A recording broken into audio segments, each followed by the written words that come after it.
മൂന്ന് പേർക്കും സ്വാഗതം. പ്രസാദേട്ട, അൻസാർക്ക, റഹ്മാനിക്ക. ഒരുപാട് കഥകളിൽ ഞാൻ ഫീൽഡിലേക്ക് വരുന്ന സമയം കഴിഞ്ഞിട്ട് എനിക്ക് ഇങ്ങനെ സൈനികമായിട്ട് ഒരുപാട് വേദി പങ്കിടാനോ കാണാനോ പരിചയപ്പെടാനോ എന്നുള്ള ഒരുപാട് അവസരങ്ങൾ കിട്ടിയിട്ടുള്ള ആളല്ല. പക്ഷെ നിങ്ങളുടെ കഥകൾ നമ്മുടെ ഒരു പക്ഷേ ഈ സിനിമയിലുള്ള ആളുകളുടെ ഇത്തരത്തിലൊരു പരിപാടി വരുന്നതിന് മുമ്പ് തന്നെ മിമിക്രി സദസ്സുകളിൽ ഞങ്ങൾ എവിടെയെങ്കിലുമൊക്കെ ഇരുന്ന് ഞങ്ങളുടെ സീനിയറായിട്ടുള്ള ഇവരുടെ കഥകൾ കേട്ടാൽ ഏറ്റവും കൂടുതൽ കഥകളിൽ ക്യാരക്ടറായിട്ടുള്ള ഒരാൾ സൈന്യത്തിനാണ്. ഒരുപാട് ഇൻസിഡൻസ് അവർ അങ്ങനെ ചെയ്തു എന്ന് വെച്ച് പറയുന്നുണ്ടാവും. 81 സെപ്റ്റംബർ 21 ആദ്യമായിട്ട് കേരളത്തിലൊരു മിമിക്സ് പരേഡ് എന്ന് പറഞ്ഞു വരുന്നത്. അപ്പൊ സൈനുക്ക് എപ്പോഴാണ് ഇതിലേക്ക് വന്ന് കയറുന്നത്? ഒരു വർഷം കഴിഞ്ഞു, 82 സൈന്യത്തിന് വരുന്നത്. വർക്കിച്ചമ്പേട്ട പോയപ്പോ രണ്ടുപേരും വന്നതാ, എൻ എഫ് വർഗീസും സൈന്യത്തിനും. വർക്കിച്ചമ്പേട്ട എന്ന് പറഞ്ഞ ആദ്യത്തെ ട്രൂപ്പിലുണ്ടായിരുന്ന ഒരാൾ പോയപ്പോ എൻ എഫ് വർഗീസും സൈനിക്കും കലാഭവനിലോട്ട് വന്ന് കയറി.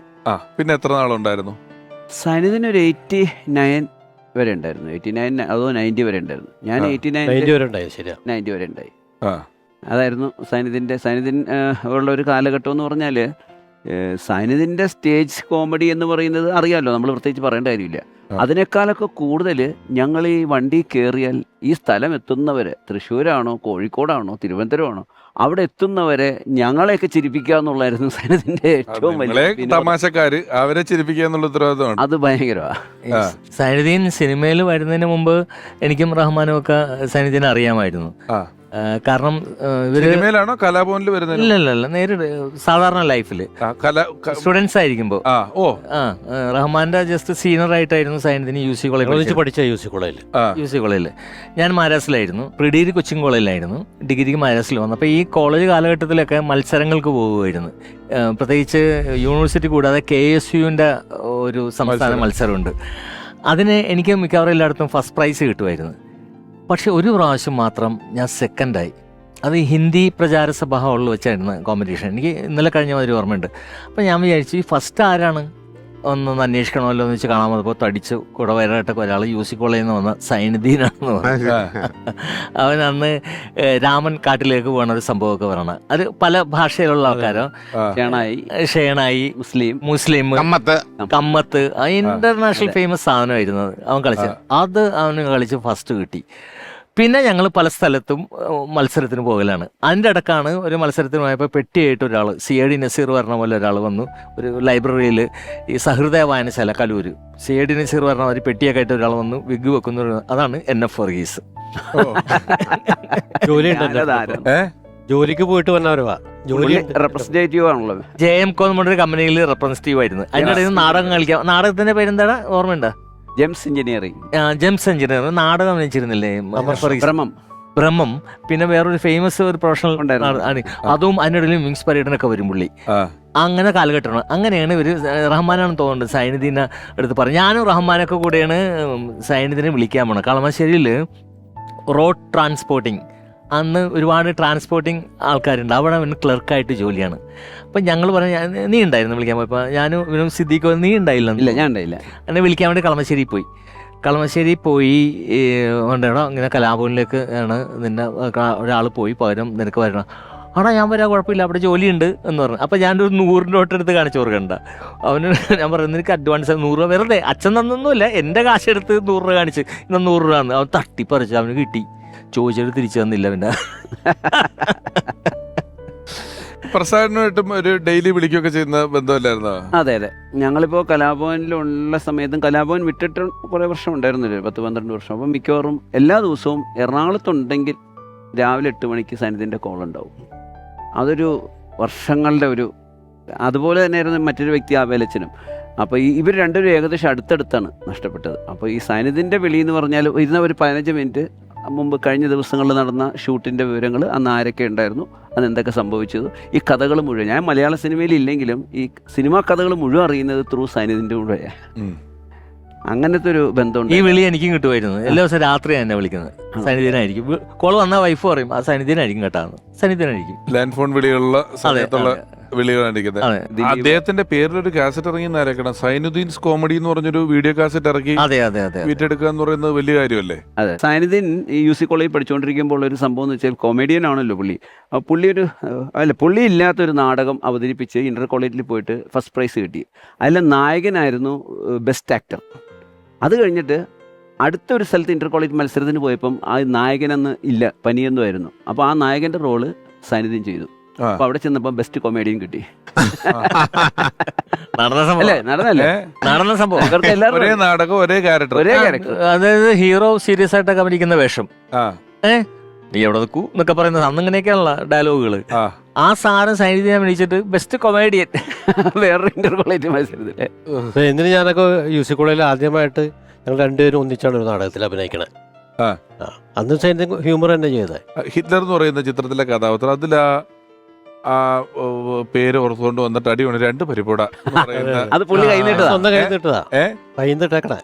അല്ല, ഇങ്ങനത്തെ കാര്യങ്ങൾ കയ്യിലിടുന്നിടുന്നതിന്റെ വേറൊരു സിനിമയില് സൈനിക ഫ്രണ്ടിലിരുന്ന് സിനിമ കാണുക. അപ്പൊ ബാക്കിലിരുന്നിട്ട് ഓരോ ചേട്ടാ തലേന്ന് ആക്കി വെക്കുക, ചേട്ടന്റെ തല കൊണ്ട് എനിക്ക് കാണാൻ പറ്റുന്നില്ല. ഈ എന്റെ തല കൊണ്ട് എനിക്കല്ലേ കാണാൻ പറ്റുള്ളൂ, തനിക്ക് എങ്ങനെ കാണാൻ പറ്റും? എനിക്കൊണ്ട് സൈനു ജീവിതത്തിൽ പറഞ്ഞിരിക്കുന്ന തമാശകളൊക്കെ അതിന്റെ ഒന്നും ഒരു അംശം സിനിമയിൽ ചെയ്തിട്ടില്ല. അതെ അതെ, അവനിപ്പോ ജീവിതത്തിൽ വെറുതെ നടക്കുമ്പോ ഒക്കെ തമാശകളാ പറയണ പുള്ളി. വെറുതെ നടക്കുമ്പോഴും പറയും. അപ്പോ അന്ന് ഈ കൗണ്ടർ എന്നുള്ള വാക്ക് തന്നെ കണ്ടുപിടിച്ചിട്ടില്ല. ഇംഗ്ലീഷിൽ അങ്ങനെ ഒരു വാക്കില്ല. അത് കൊണ്ടുവന്ന് ഇവനാണെന്ന് തോന്നുന്നു. ഉപയോഗിച്ചിട്ടില്ല. കൗണ്ടറിന്റെ മാത്രമല്ല, എനിക്ക് സൈനികരുടെ അടുപ്പത്തിൽ മനസ്സിലായിട്ടുള്ളത് പുള്ളിയുടെ ഒരു സ്പോണ്ടൈനിറ്റി ഉണ്ടല്ലോ. പെട്ടെന്ന് പുള്ളി എൻ്റെ അടുത്ത് പറഞ്ഞാണ്, നിങ്ങളുടെ അടുത്ത് പറഞ്ഞിട്ടുണ്ടോന്ന് അറിയില്ല, എൻ്റെ അടുത്ത് ഇങ്ങനെ റെയിൽവേ സ്റ്റേഷനിൽ പോകുമ്പോൾ ആരോ ചോദിച്ചു ഇങ്ങനെ പുതിയ പടങ്ങൾ ഏതൊക്കെയാണ്. ഇല്ല, ഞാനിപ്പം പഴയ ചെമ്മീൻ നീലക്കുയിലൊക്കെയാണ് അഭിനയിച്ചോണ്ടിരിക്കുന്നത്. അതല്ലേ ആൾക്കാരങ്ങനെ താഴ്ത്തിയല്ലേ നമ്മളെ കാണുമ്പോൾ ചോദിക്കും. സിനിമയൊന്നും ഇല്ല അല്ലേ, പഴയ പടം. അതുപോലെ ഒരു പ്രാവശ്യം ഞങ്ങളോട് പറയണേ, റഹ്മാൻ എന്ത് പേരാടാ നിന്റെയൊക്കെ? റഹ്മാൻ കേക്ക എന്ത് പേരാടാ? റഹ്മാൻ, അൻസാർ, ലാല്, സിദ്ദീഖ്, പ്രസാദ്, എന്ത് പേരാടാ? എന്റെ പേര് കണ്ടില്ലേ? സൈനുദ്ദീൻ. ഒരു കോമഡി ഇല്ല, പക്ഷെ പുള്ളി പറഞ്ഞത് പുള്ളി പറയുമ്പോ അത് കോമഡി ആവും. നിന്റെയൊക്കെ പേര് സൈനുദ്ദീൻ. അത് ഭയങ്കര ഹൈലൈറ്റ്. അഭിനയം അല്ലാതെ വേറെ കഴിവുകളുണ്ടായിരുന്നു. അസലായിട്ട് പാട്ട് പാടും. ഇപ്പൊ ഞാൻ ഇപ്പൊ അടുത്ത ചോദിക്കാനും കാരണം ഇവിടെ വന്ന ഫോട്ടോകളില് സ്കിറ്റ് കളിച്ചിരിക്കുന്നതിന്റെ അത്രയ്ക്ക് തന്നെ ഓർക്കസ്ട്രയും വെച്ച് ഈ മൈക്കുമായിട്ട് നിൽക്കുന്ന ഫോട്ടോ സിസ്റ്റം പോലെ പാട്ട് പാടും. ആദ്യമായിട്ട് ഗായകരുടെ ശബ്ദം അനുകരിച്ചത് മിമിക്രി ഫീൽഡില് ചഞ്ചല് മധുവിനെയൊക്കെ അല്ല, പാട്ടില് മാനസമേന അല്ല, അതെ. സൈനു അനുകരിക്കുന്ന ചഞ്ചലിനാണ്. നമ്മുടെ മഷായൽ തോനെ ഇത് പടം ബോബിയിലൊരു പാട്ടില്ലേ, ആ പാട്ട് അത് അനുകരിച്ചിട്ട് അത് പാടുമായിരുന്നു. നരേന്ദ്ര ചംചല്ലേ പാട്ട്? അതെ അതെ, ആ പാട്ട് ബേഷാക്കി മന്ദിർ എന്ന് പറഞ്ഞ് തുടങ്ങുന്ന. അതുപോലെ തന്നെ ചെമ്മീനിലെ പാട്ടില്ലേ, മന്നാടയുടെ പാട്ട്. പിന്നെ മന്നാടയുടെ തന്നെ കടലേ എന്നുള്ളൊരു പാട്ടുണ്ട്. നീലക്കടൽ മന്നാടല്ല, തലത് മഹ്മൂബ് സോറി. അത് ആദ്യമായിട്ട് അനുകരിക്കുന്ന പുള്ളി. പിന്നെ ഇപ്പോഴാണല്ലോ ഒരുപാട് പേര് വന്നത്. പിന്നെ വിശാലയുടെ വേറൊരു കഴിവുണ്ട് സൈനത്തിന്, നന്നായിട്ട് ക്യാരംസ് കളിക്കും. മട്ടാഞ്ചേരി പോയിട്ട് ഞാനും ഇടയ്ക്കൊക്കെ പോയി കളിക്കാറുണ്ട്. ഞാനപ്പോൾ ആലോ താമസിക്കണം, സൈനും മട്ടാഞ്ചേരി താമസിക്കണം. യൂസി കോളേജിൽ പഠിക്കണമുണ്ട്. അപ്പോൾ ഒരു ഞായറാഴ്ച ഒരു ദിവസം എന്തെങ്കിലും കളിയൊക്കെ കഴിഞ്ഞപ്പോൾ പറയാം, എടാ ഞാനും ഉണ്ട് ആലോ വെക്കുമെന്ന് പറഞ്ഞു. അപ്പോൾ നമുക്ക് എസ് ടി അടിക്കാമെന്ന് ബസ്സിൽ. എസ് ടി അടിക്കുമല്ലേ ബസ്? അപ്പോൾ ഞാൻ പറഞ്ഞു ഞായറാഴ്ച എസ് ടി അടിക്കാൻ പറഞ്ഞു. ഞായറാഴ്ച എസ് ടി അടിച്ചാൽ പ്രശ്നം, നീ ഉണ്ടായിരുന്നോ? ഞാൻ എസ് ടി അടിച്ചോളാം. ഒരു നോട്ട് ബുക്ക് എൻ്റെ കയ്യിൽ തന്ന് അവൻ കഷ്ടത്തിൽ വെച്ചിട്ട് ബസ്സിൽ നീ ഉണ്ടായിരുന്നു പറഞ്ഞു. അങ്ങനെ പുള്ളി Aluva S T 2 Sainu. S T തരാൻ പറ്റില്ല കണ്ടക്ടർ. ഞായറാഴ്ച നിങ്ങളവിടെ പോയതാ? അതൊന്നും ഞങ്ങളവിടെ പോയെന്ന് എനിക്ക് പറഞ്ഞാൽ മനസ്സിലാവില്ല. അങ്ങനെ പറഞ്ഞാൽ പറഞ്ഞാൽ പറ്റുള്ളൂ. അല്ല പറഞ്ഞാൽ മനസ്സിലാവില്ല, തനിക്ക് പറഞ്ഞാൽ മനസ്സിലാവും. നിങ്ങൾ പറയാൻ ഞങ്ങൾ എസ് ടി തരില്ല. അങ്ങനെ ഉടക്കായി. അവസാനം താൻ പറഞ്ഞേ പറ്റുള്ളൂ. അപ്പോൾ സൈനു, ഞങ്ങൾ കോശമണി വിത്തുകളുടെ ചെയ്യുമ്പോഴാണ്. എന്താ അത് തന്നെ പറയുന്നത് എനിക്ക് മനസ്സിലാവില്ല എന്ന്. അപ്പൊ തന്നെ പുള്ളി എസ് ടി എടുത്ത് കൊടുത്ത് അയാൾ ആദ്യമായിട്ട് കേൾക്കണം ഒരൈറ്റം വെറുതെ പറഞ്ഞ് എസ് ടി അടിച്ചിട്ടങ്ങ് പോവാന്നുള്ളത്. ശരിക്കും പറഞ്ഞാല് എന്നെ സംബന്ധിച്ചിടത്തോളം സൈനിധ്യം മരിച്ചിട്ടില്ല. കാരണം സൈനിധ്യം മരിച്ചു കിടക്കുന്നത് ഞാൻ കണ്ടിട്ടില്ല, എനിക്ക് കാണാൻ പോകാൻ പറ്റില്ല. ഞാൻ അബുദാബിയിൽ പ്രോഗ്രാമിന് പോയിട്ട് അബുദാബിയിൽ എൻ്റെ ഒരു ബ്രദറിനോട് വീട്ടിലിരിക്കുമ്പോൾ ടി വിയിൽ ഇങ്ങനെ കുറേ സീൻസ് കാണിക്കുന്നുണ്ട്. അധികം സൈനിധ്യൻ്റെ സീൻസാണ് കാണിക്കുന്നത്. അപ്പം ഞാനിങ്ങനെ കണ്ടുകൊണ്ടിരുന്നു. ഈ സിനിമ എൻ്റെ ഇൻസ്പയർ ആയിട്ടുള്ള സീൻസ് അതൊക്കെ കാണിക്കുന്നുണ്ട്. സായമീസ് റിട്ടകളൊക്കെ കാണിച്ചു മുമ്പുണ്ട്. പിന്നെ അനൗൺസ്മെൻറ്റ് വന്നു, ഇദ്ദേഹം ആദ്യമായി അഭിനയിക്കുന്നത് ഇന്ന സിനിമ എന്നൊക്കെ പറഞ്ഞു തുടങ്ങിയപ്പോൾ എനിക്ക് വല്ലാതെ പിന്നെയാണ് മരിച്ചു എന്നുള്ള സംഭവം അറിയുന്നത്. എനിക്ക് ശരിക്കും പറഞ്ഞൊരു വല്ലാതെ ഇപ്പോൾ ഞാൻ വല്ലാതെ എന്ന് വെച്ചാൽ എനിക്ക് ഇപ്പോഴും അത് ഓർക്കാൻ പറ്റാത്തൊരവസ്ഥയാണ് എനിക്ക്. അതുകൊണ്ട് അവനിപ്പോഴും മരിച്ചിട്ടില്ല എനിക്ക്. അന്ന് സേനു മരിക്കുമ്പോൾ നമ്മൾ എല്ലാവരും ആർട്ടിസ്റ്റുകളും എറണാകുളത്തുണ്ടായിരുന്നു, ഓർക്കണ്ട. എന്റെ കാരണം വെച്ച് കഴിഞ്ഞാൽ അമേരിക്കൻ പ്രോഗ്രാം മമ്മൂട്ടി മോഹൻലാൽ അവരെല്ലാം കൂടെ റിഹേഴ്സൽ നടക്കുന്നത്, ഞാൻ വേറെ എന്തോ പടത്തിൽ നിൽക്കുന്നത്. അപ്പോൾ ആ ഷോയ്ക്ക് പോകുന്നതിന്റെ തലേ ദിവസം എന്നാണ് ഇത് നടക്കുന്നത്. അപ്പോൾ ഈ പങ്കെടുക്കാൻ പോകുന്ന കംപ്ലീറ്റ് ആർട്ടിസ്റ്റുകളും വീട്ടിൽ വന്നു. ഞാനും അവിടെ പോയി കണ്ടിരുന്നു. അതെ, നമ്മളന്ന് കുറെ സംസാരിച്ച കറക്റ്റ്. സയാമീസ് ഇരട്ടകളുടെ റഹ്മാനിക്ക ഞാൻ ഇവരുടെ അമ്മാവനായിട്ട് അത് വേറൊരു ഭാഷ, ആലുവ ഭാഷ. ആലു ഭാഷയിലുള്ളൊരു അമ്മാവനുണ്ട് ഇവർക്ക്. വിട്ടുപോയതാ ഞാൻ. ഈ സാമിസർ ഇട്ടകള് എഴുതിയതാരാണെന്നറിയാവോ? റഫീഖ് സിലാട്ടിനിട്ട് പണി കൊടുത്തിട്ടുണ്ട് സൈനുദ്ദീൻ. രസകരമായ പണി. ഈ ആലുവ പാലസിൽ വെച്ചിട്ട് ഷൂട്ടിംഗ് നടക്കുകയാണ്, സിനിമയുടെ പൂജ. സുന്ദരി നീയും സുന്ദരൻ ഞാനും. അപ്പോൾ ഇവൻ ഭയങ്കര എക്സൈറ്റഡ് ആണ്. റഫീഖ് സിലാട്ട് നമ്മൾക്ക് അങ്ങനെയുള്ള ആദ്യമായിട്ട് സിനിമ എഴുതുമ്പോഴും സിനിമ കിട്ടുമ്പോഴും ഒക്കെ ഭയങ്കര എക്സൈറ്റഡ് ആവും. ഇവൻ ഭയങ്കര എക്സൈറ്റഡ് ആയിട്ട് സൈനുദ്ദീനോട് വന്നിട്ട് പറയണം. സൈനുദ്ദീനും സിദ്ദീഖ് ആരൊക്കെയും ഉണ്ട് അവിടെ വന്നിട്ട് പറയണം, എനിക്ക് ഈ പടത്തിലോട് എങ്ങനെയെങ്കിലും രക്ഷപ്പെടണം. സൈനുദ്ദീനോടാ പറഞ്ഞത്, നല്ല മോനോടാ പറഞ്ഞത്. അപ്പോൾ സൈനുദ്ദീൻ നിനക്ക് രക്ഷപ്പെടണമല്ലേ, രക്ഷപ്പെടണമെങ്കിൽ ഇപ്പൊ പെട്ടോ കഴിഞ്ഞാൽ പിന്നെ തീർന്നു.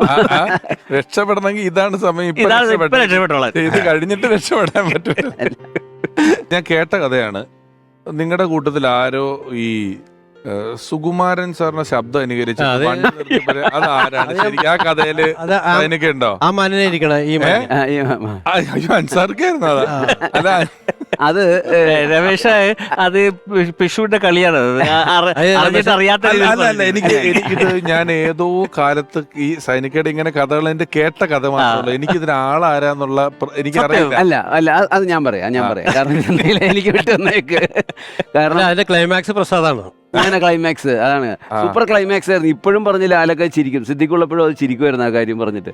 കാരണം ഈ പുള്ളി വണ്ടി കയറിയാൽ എപ്പോഴും ഈ സുകുമാരൻ ചേട്ടന്റെ ശബ്ദമാണ്. എന്റെ കയ്യിൽ കാശില്ല, ഞാനല്ലേ എന്താ നേരെ നിന്റെ കൈക്കൊരു വേറെ എന്റെ കയ്യിൽ കാശില്ല. ഇപ്പോഴും ശരിയല്ല. അന്ന് ഇത് പറഞ്ഞ്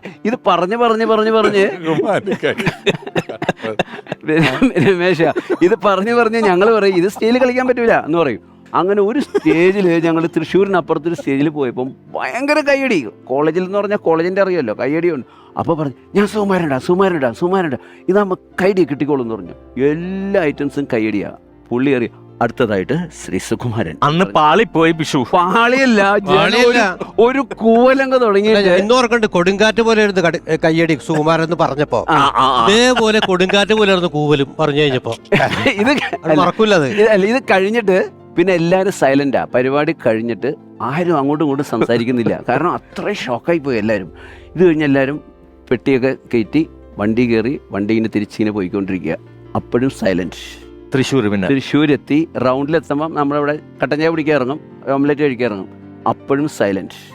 എല്ലാവരും വന്ന് അങ്ങ് ചായ പിടിക്കാൻ നിൽക്കുക. അപ്പം ഞാൻ നോക്കുമ്പോൾ ബെൽറ്റ് മത്തായിട്ട് ഒരു പോസ്റ്റർ സുമാരൻ അത് നമ്മുടെ ഏകദേശം ഇത്ര ഹൈറ്റില്ല. ഞാനൊരു നേരെ ചെന്നിട്ട് 2 കാലിലും തൊട്ട് പറയും, സുമാരൻ ചേട്ടാ ക്ഷമിക്കണം, അറിയാതെ അൻസാർ ഇത് ഇട്ടുപോയതാണ്. അതോടെ നിശബ്ദത അങ്ങ് മാറി. ഞാൻ ഇപ്പൊ കാണിച്ച കറക്റ്റ് അല്ലേ? ഏകദേശം കറക്റ്റ് അല്ലേ? ഏകദേശം അത് മതി, ഏകദേശം മതി.